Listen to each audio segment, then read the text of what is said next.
ulitin, welcome back to my channel. Thank you for clicking this video.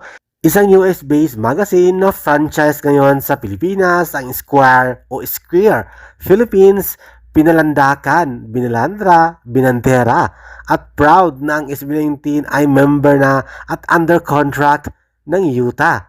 Talent na ng isang Hollywood talent agency ang SB19, ang Utah or United Talent Agency. Yan ang binandera at ginawa ng articles ng ating Square Philippines.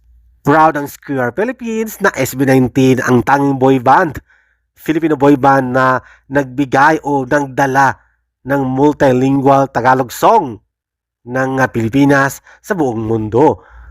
Content ng articles na kung saan ang kanta ng SB19 ay multilingual at Tagalog song. Proud sila sa SB19 dahil binandera nila at sinama na ilathala na ang SB19 ay first Filipino act na nagdala ng OPM o Tagalog song sa Billboard at naging number 1 ang Basenga. At syempre, proud tayo as Filipino dahil member na ng Utah o United Talent Agency ang ating mahalima na nakabase sa Hollywood, California. Thank you so much Square Philippines o Squire Philippines sa pagbandera ng ating mahalima sa inyong online publication, sa ilang online media platform sa mundo, lalo na sa Facebook. Kaya thank you so much at congratulations SB19.